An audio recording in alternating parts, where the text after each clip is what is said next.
حضرت سیدنا علی رضی اللہ تعالیٰ عنہ نے فرمایا، یہ وہ ہیں جس کا اللہ تعالیٰ نے وعدہ کیا ہے، اور ہم نے حضور نبی کریم صلی اللہ علیہ وسلم سے سنا ہے کہ جو اللہ تعالیٰ کی راہ میں 1 خرچ کرے گا اسے 10 ملیں گے۔ چنانچہ میں نے اس سائل کو 6 درہم دیے اور اللہ تعالیٰ نے مجھے ان کے عوض میں 60 درہم دے دیے۔ نبی کریم صلی اللہ علیہ وسلم کی ایمانداری اور صداقت دور دور تک مشہور تھی، لہٰذا لوگ آپ کے پاس اپنی امانتیں رکھوایا کرتے تھے، اور جب ان کو ان کی چیزوں کی ضرورت ہوتی تو نبی کریم صلی اللہ علیہ وسلم ان کو لوٹا دیا کرتے تھے۔ ہجرت مدینہ کی رات رسول اللہ صلی اللہ علیہ وسلم نے حضرت علی رضی اللہ تعالیٰ عنہ کو اپنے پاس رکھی ہوئی ساری امانتیں سپرد کی اور ان سے یہ ارشاد فرمایا کہ آپ ان امانتوں کو صاحب امانت تک پہنچا دیں۔ صبح کے وقت مکہ مکرمہ میں ایک عجیب واقعہ پیش آیا۔ ابو سفیان کے بیٹے حنظلہ نے عمیر بن وائل سقزی کو بلایا اور اس سے کہا، تم علی ابن طالب کے پاس جاؤ اور اس سے 80 مسکات سونے کا دعویٰ کرو کہ میں نے یہ سونا حضرت محمد صلی اللہ علیہ وسلم کے پاس بطور امانت رکھا تھا۔ نبی کریم صلی اللہ علیہ وسلم مدینے کی طرف کوچ کر گئے ہیں اور علی ان کے وکیل ہیں، ان سے جا کر کہو کہ آپ میری امانت مجھے واپس کر دیں۔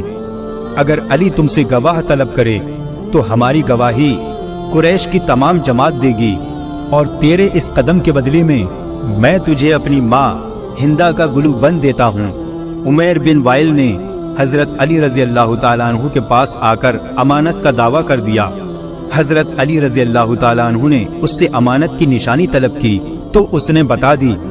اس کے بعد آپ رضی اللہ تعالیٰ عنہ نے امانتی سامان میں اسے تلاش کیا، لیکن اس کی امانت کہیں نظر نہیں آئی، یہاں تک کہ اس کے اثرات بھی نہیں ملے، جبکہ ہر امانت ان کے پاس موجود تھی اور ان امانتوں پر ان کے مالک کا نام لکھا ہوا تھا، اور ان میں عمیر کا نام کہیں بھی درج نہیں تھا۔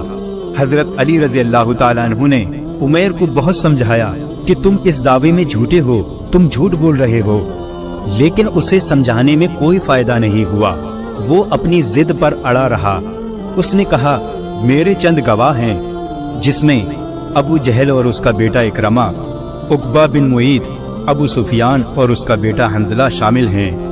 یہ حضرات میری گواہی دینے کے لیے تیار ہیں۔ یہ سن کر حضرت علی رضی اللہ تعالیٰ عنہ اچھی طرح جان گئے کہ یہ صرف ان کا فریب ہے۔ چنانچہ آپ نے فرمایا کہ گواہوں کو خانہ کعبہ میں حاضر کیا جائے۔ پھر آپ رضی اللہ تعالیٰ عنہ نے عمیر کو ایسی جگہ طلب کیا کہ گواہ عمیر کی بات نہ سن سکیں۔ آپ نے فرمایا، برادری ثقیف، بتائیے یہ امانت آپ نے دن کے کس وقت رسول اللہ صلی اللہ علیہ وسلم کے سپرد کی تھی؟ اس نے کہا، دوپہر کے وقت رسول خدا صلی اللہ علیہ وسلم نے میرے ہاتھ سے لی تھی اور اپنے غلام کے حوالے کی تھی۔ اس کے بعد حضرت علی رضی اللہ تعالیٰ عنہ نے ابو جہل کو طلب کیا، لیکن اس نے گواہی دینے سے انکار کر دیا اور کہنے لگا، مجھ پر گواہی دینا کوئی فرض تو نہیں ہے۔ پھر آپ نے ابو سفیان کو بلایا اور اس سے یہی سوال کیا۔ ابو سفیان نے کہا، غروب آفتاب کے وقت حضرت محمد صلی اللہ علیہ وسلم کے حوالے کی تھی اور آپ صلی اللہ علیہ وسلم نے اپنی جیب میں ڈال دی تھی۔ پھر حنظلہ کو بلایا تو اس نے گواہی دی کہ دوپہر کا وقت تھا جب یہ امانت حضرت محمد صلی اللہ علیہ وسلم نے لی تھی۔ پھر حضرت علی رضی اللہ تعالیٰ عنہ نے عقبہ بن معیط کو بلا کر اس سے سوال کیا۔ عقبہ نے جواب میں کہا، محمد صلی اللہ علیہ وسلم نے یہ امانت عصر کے وقت لی تھی اور فوراً اپنے گھر بھیج دیا تھا۔ پھر حضرت علی نے اکرمہ کو بلایا اور اس سے سوال کیا۔ اس نے جواب میں کہا، محمد صلی اللہ علیہ وسلم نے یہ امانت طلوع آفتاب کے وقت لی تھی اور اس امانت کو فاطمہ بنت اسد کے گھر روانہ کر دیا تھا۔ جب عمیر نے مختلف اور الگ الگ گواہیاں سنی تو اس کا رنگ اڑ گیا اور وہ جان گیا کہ اب اس کی رسوائی ہونے والی ہے اور اسے مزید ذلت کا سامنا کرنا پڑے گا۔ چنانچہ اس کا رنگ زرد ہو گیا اور اس کے چہرے پر ہوائیاں اڑنے لگی۔ حضرت علی رضی اللہ تعالیٰ عنہ نے فرمایا، اے عمیر، تیرا رنگ کیوں زرد ہو گیا اور تجھ میں تبدیلی کیوں ہو رہی ہے؟ عمیر نے کہا، علی رضی اللہ تعالیٰ عنہ، میں نے جو دعویٰ کیا دراصل وہ کسی کا مکر و فریب تھا۔ اب میں آپ کو اصل بات بتاتا ہوں، میں رسوا نہیں ہونا چاہتا۔ مجھے اس پاک بیت اللہ شریف کی قسم کہ میری محمد صلی اللہ علیہ وسلم کے پاس کوئی امانت نہیں تھی۔ اصل میں حنظلہ بن ابو سفیان نے مجھے لالچ دیا اور اس نے مجھے اس کے بدلے میں دینار اور ہندا کا گلوبند دیا، انہیں میں واپس کرتا ہوں۔ یہ سن کر قریش کے سر خجالت سے جھک گئے۔ اسی وقت حضرت علی رضی اللہ تعالیٰ عنہ نے فرمایا، وہ تلوار لائی جائے جو پوشہ خانہ میں موجود ہے۔ چنانچہ آپ نے وہ تلوار لی اور ابو سفیان کے سامنے رکھی، فرمانے لگے، اس تلوار کو پہچانتے ہو؟ ابو سفیان اور اس کے گروہ نے جواب دیا، ہاں، یہ تلوار حنظلہ کی ہے، یہ وہ تلوار ہے جو چوری ہو چکی ہے۔ حضرت علی رضی اللہ تعالیٰ عنہ نے فرمایا، ہاں، یہ تلوار حنظلہ کی ہے، لیکن اسے کسی نے چرایا نہیں ہے، اس میں بھی تمہارا مکر و فریب شامل ہے۔ پھر حضرت علی رضی اللہ تعالیٰ عنہ نے ابو سفیان سے کہا، بتاؤ تمہارا غلام مالا اسوا کہاں ہے؟ ابو سفیان نے کہا، وہ کسی کام کے لیے طائف گیا ہوا ہے۔ حضرت علی رضی اللہ تعالیٰ عنہ نے فرمایا، تجھ پر افسوس ہے، اگر تو سچا ہے تو اسے حاضر کر۔ ابو سفیان خاموش اور پریشان ہو گیا۔ اس کے بعد آپ رضی اللہ تعالیٰ عنہ نے سرداران قریش کے 10 غلاموں کو حکم دیا کہ زمین کے فلاں ٹکڑے میں گڈھا کھود کر مالا اسوا کی لاش کو باہر نکالو اور اسے صحن کعبہ میں لائیں۔ چنانچہ پھر انہوں نے ایسا ہی کیا اور وہ ابو سفیان کے غلام کی لاش کو لے کر آئے۔ یہ منظر دیکھ کر لوگ اکٹھے ہو گئے اور اس قتل کی وجہ پوچھنے لگے۔ حضرت علی رضی اللہ تعالیٰ عنہ نے فرمایا، حنظلہ اور ابو سفیان نے اسے رشوت دی تھی اور اس سے کہا کہ اگر تو علی کو قتل کر دے گا تو ہم تجھے آزاد کر دیں گے، اور ان کا غلام اس پر راضی ہو گیا۔ حنظلہ نے اس کو تلوار دی، وہ اندھیرے میں چھپ کر بیٹھ گیا تاکہ مجھے قتل کرے۔ جب میں اس کے قریب گیا تو وہ کھڑا ہو کر تلوار سے میرے سر پر وار کرنے لگا۔ میں نے اس سے تلوار کھینچ لی اور ایک وار میں اسے قتل کر دیا، اور یوں اس کے مکر و فریب کا کوئی نتیجہ نہیں نکلا۔ عمیر نے جب یہ داستان سنی تو اس کا دل نور اسلام سے روشن ہو گیا اور اس نے کہا، اشہد ان لا الہ الا اللہ محمد الرسول اللہ۔ اس واقعے کے بعد حضرت علی رضی اللہ تعالیٰ عنہ مدینہ منورہ کے لیے روانہ ہو گئے۔ روایات میں آتا ہے کہ 2 مسافر اکٹھا سفر کر رہے تھے۔ صبح کے وقت دونوں ایک جگہ پر کھانا کھانے کے لیے بیٹھ گئے۔ اس میں سے ایک مسافر کے پاس 5 روٹیاں تھیں جبکہ دوسرے کے پاس 3 روٹیاں تھیں۔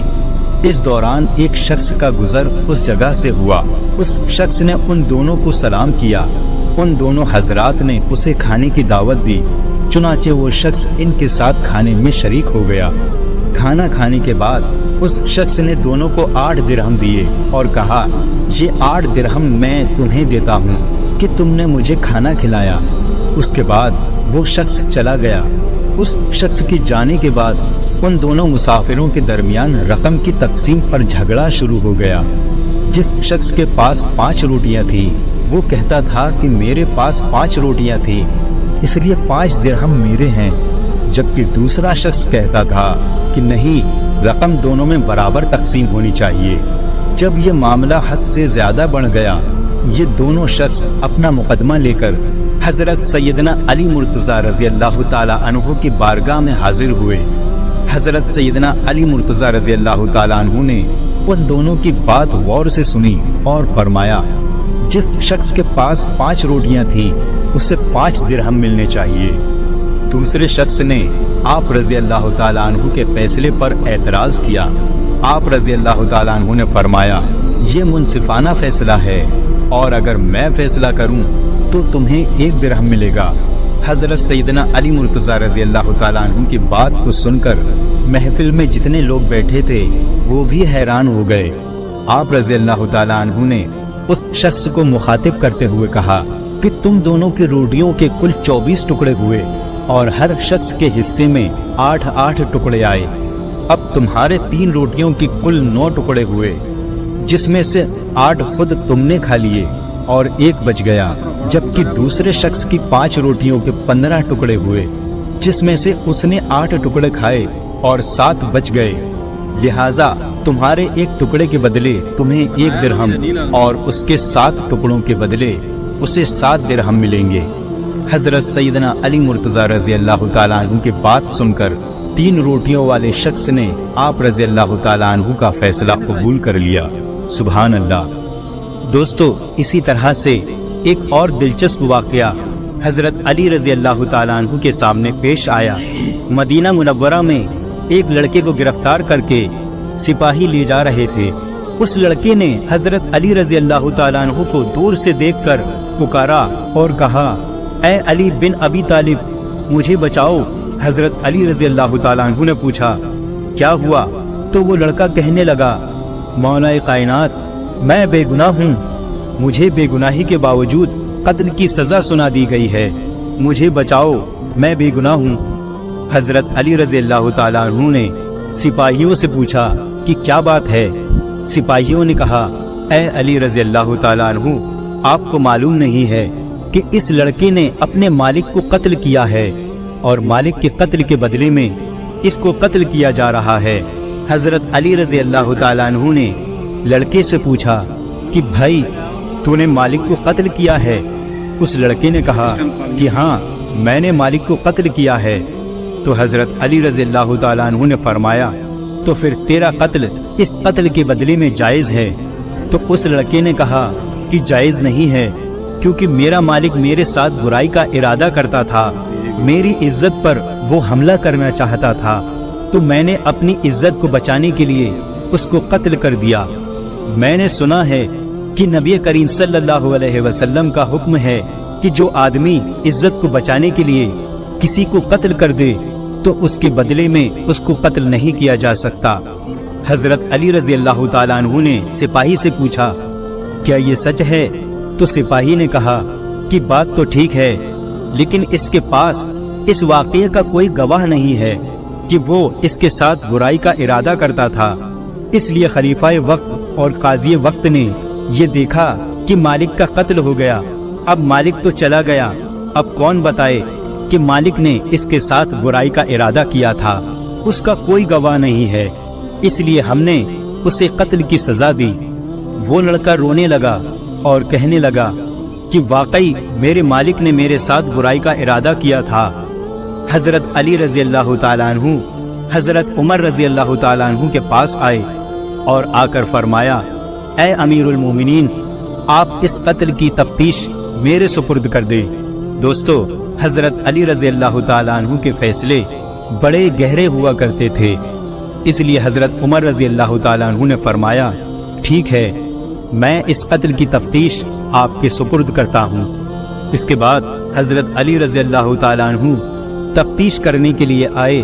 اس لڑکے سے پوچھا، بتا تیرے مالک کی قبر کہاں ہے؟ اس نے کہا، فلاں قبرستان میں ہے۔ حضرت علی رضی اللہ تعالیٰ عنہ نے چند سپاہیوں کو اپنے ساتھ لیا اور ان کے ساتھ اس قتل کی تفتیش کے لیے قبرستان چلے گئے۔ جب قبرستان پہنچے تو حضرت علی رضی اللہ تعالیٰ عنہ نے سپاہیوں سے کہا کہ اس کے مالک کی قبر کو کھودو۔